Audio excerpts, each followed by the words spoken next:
Kung sa Dota ay merong First Blood, dito naman sa channel ko ay merong First Vlog. Attention all crew, test mic 1 2 1 2. Attention all crew, test mic 1 2 1 2. Attention all crew, test mic 1 2 1 2. Attention all crew, test mic 1 2 1 2. Paano naman pag nasira ang public address system at mag-announce si kapitan ng isang emergency? Parang ganito.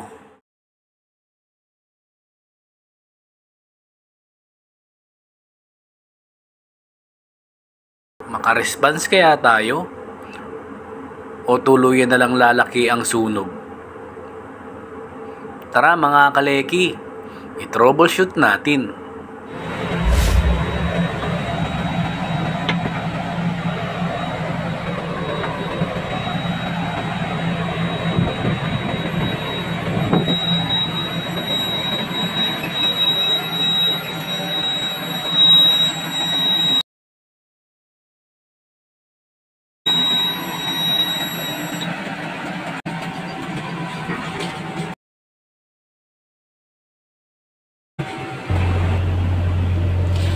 Ito nga pala ang aking dala sa araw-araw: electrical tools, tester, at electrical diagram.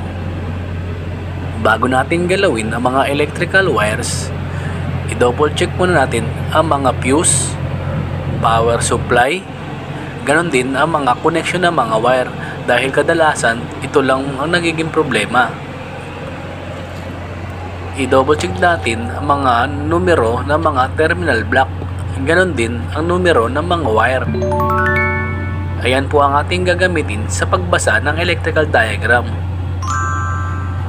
Ang kadalasan po nagiging problema sa public address system ay yung mga speaker na nasa labas. Sila po kasi ang exposed sa ulan, sa araw, lalo na po sa seawater. Kaya ang gagawin po natin ay temporary po nating i-disconnect ang circuit ng mga outside speaker. Mamaya po ay tuturuan ko kayo kung paano magbasa ng electrical diagram. Kahit gaano po karami ang mga wire na nasa terminal board, basta marunong po kayong magbasa at mag-interpret ng electrical diagram, kayang-kaya nyo po yan i-troubleshoot mga kaleki.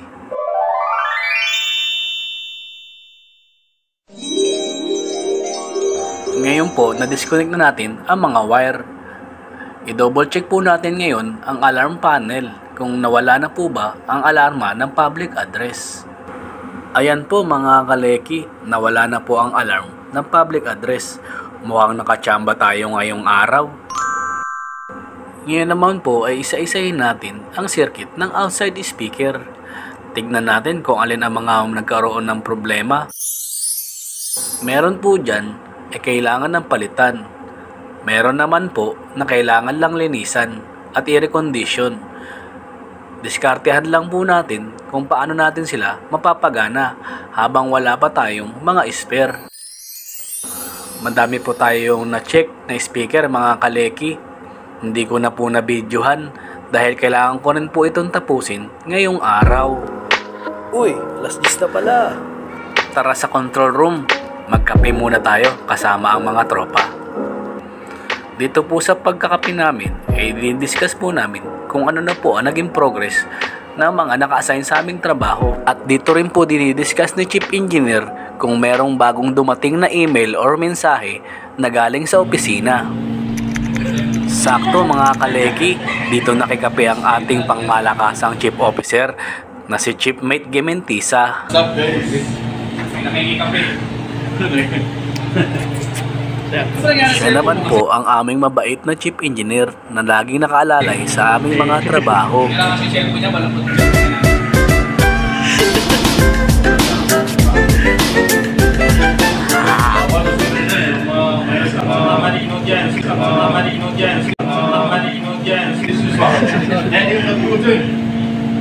Nasira ang cellphone niya. Napagawa niya. Ano ba nangyari sa cellphone mo kasi? Patay, buhay na rin. Nung nag-CR ako doon, Talagang nakakakala eh. Diyan ang ulo. Hindi na gumagana. Bakit mo din na lang sa CR? Gusto mo gawin natin yan. Kaliki. Kaya nilik yan. Kaya Wala kasi signal sa CR eh. CR Dali lang to. Lagyan mo na to sa bigas. Ano, lagyan sa bigas. Tama-tama. Binibenta akong bigas. Oo, gusto bumili. Ito, lagyan mo nito. Palitan na ng bigas yan. Mga, kailan ka ba uwi? Malayo pa. Malayo pa. Mga ilang buwan ka pa rito?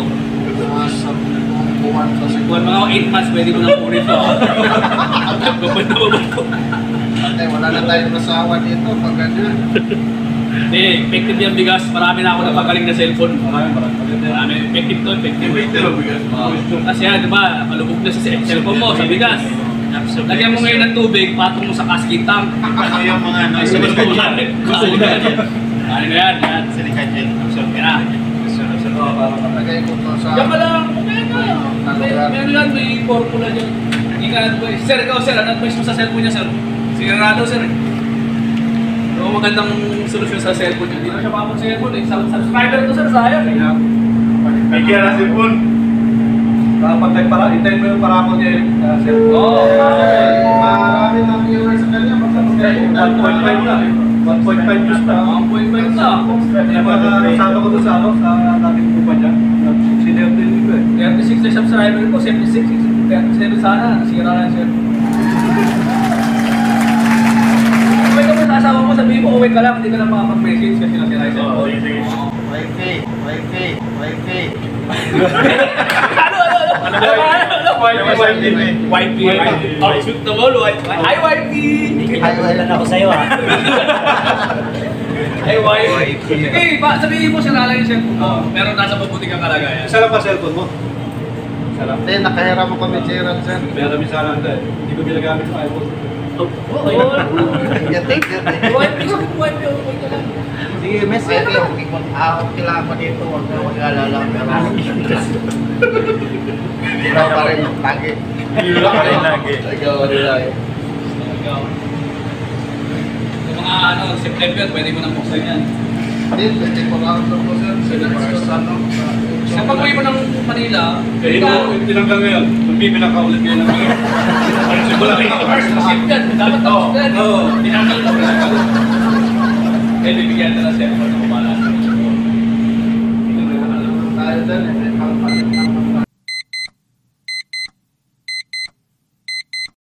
Ang sarap talaga magkape kasama ng mga tropa. Pero ngayon, tuturuan ko po muna kayo kung paano po natin babasahin ang electrical diagram. Yan pong mga number na yan, ayan po ang number ng terminal block kung saan nakukunik ang mga wire. Yung arrow po na yan, ayan naman po ang mga components kung ano ang nakakunik sa terminal block. Hindi po natin makikita dito kung ano ang numero ng mga wire dahil kung ano po ang number ng terminal block ay ganon din po ang number ng wire para kung sakaling ma-disconnect ang isang wire ay madali natin maibabalik dahil meron siyang mga markings. Yan naman pong numero na 2x 1.5 ay ibig sabihin 2 wire na ang size ay 1.5. Halimbawa po, nagka-problema ang speaker sa battery room, alam po natin nakakonekta siya sa terminal block number 180 at 181. Hindi na po natin kailangan i-check ang ibang wire kung ang problema lang natin ay sa battery room. Ngayon naman po ay babasahin natin ang electrical drawing kung saan natin makikita ang mga location ng bawat speaker. Iba-iba din po ang uri ng speaker, depende po sa location. Dito po sa drawing na to, merong nakalagay na bilog na pula na merong 1A. Tingnan lang po natin sa legend kung ano ang symbol na yon. Lahat po ng electrical drawing ay merong legend. Yung 1A naman po, ang ibig sabihin, Circuit 1, Loop A.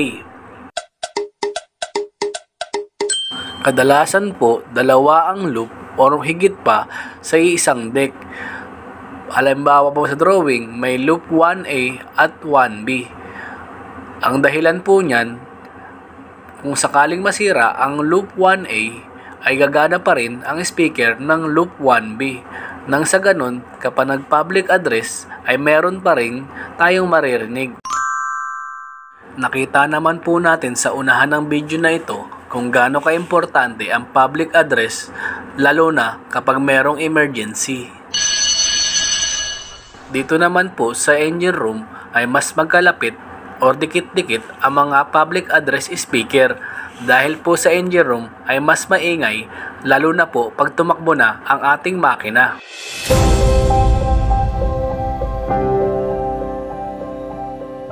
Onti na lang to mga kaleki. Isang circuit na lang ang aking papaliwanag at matatapos na. Alam ko namang inaantok na kayo sa boses ko.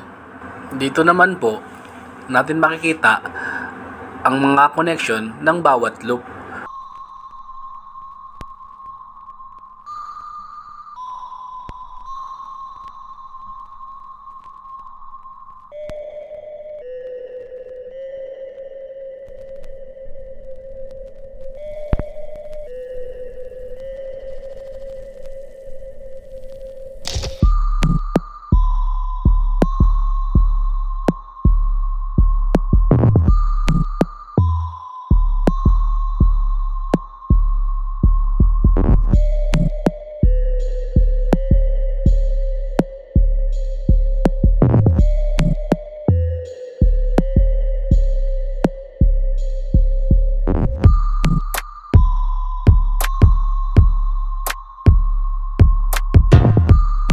Aming kapitan, si Captain Magalonga.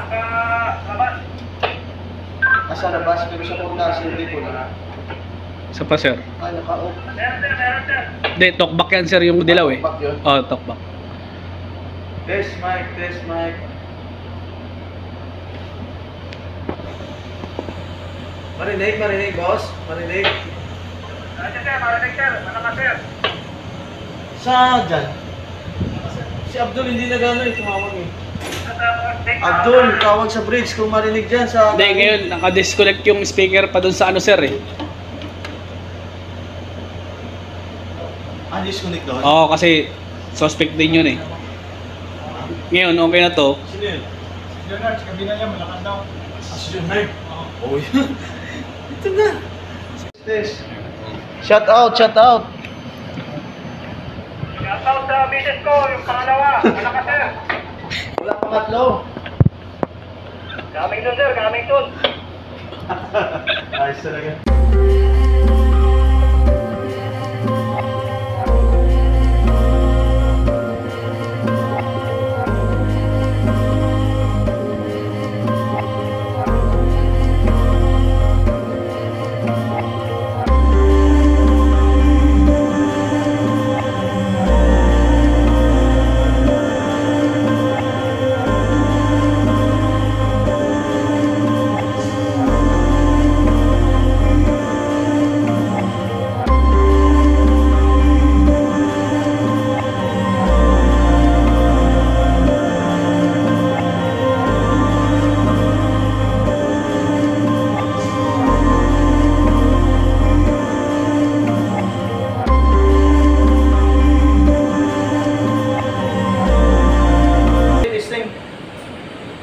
Meron ba? Parang wala.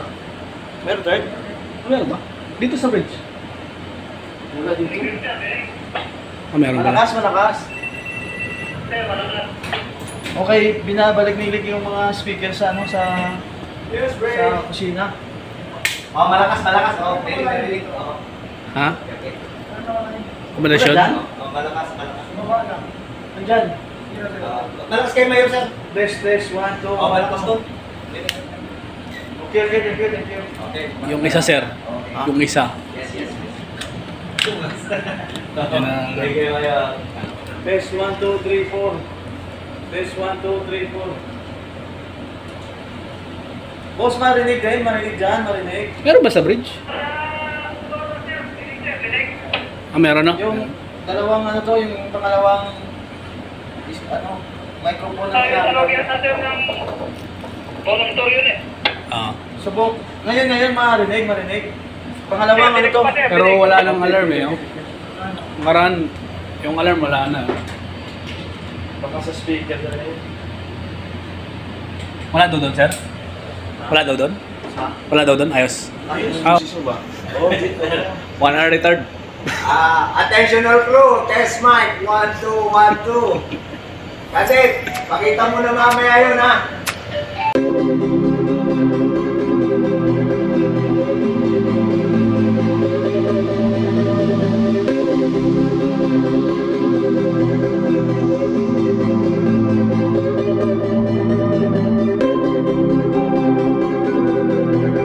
Thank you, sir. Shout out. Matagal na yan. Isang kontrata na yan, sir. Sa kontrata na to. Please contract na yan. Bilis ko na yan. Thank you. Okay. So, ano mga kaleki, sana naman po trouble yung naayos natin, pagtulong-tulungan po natin. At masaya na po ang lahat, okay na ang public address. At salamat po sa inyo, mag-subscribe pa rin po kayo, maraming salamat. Marami pa tayo may troubleshoot, mahaba pa ang ating kontrata.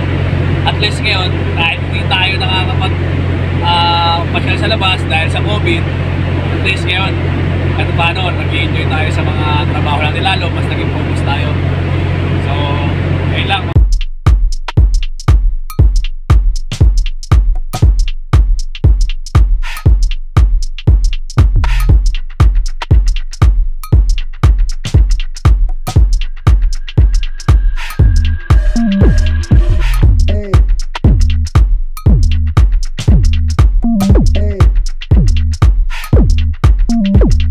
Siya po si Euler Wilmer Taroma, ang aking kaibigan.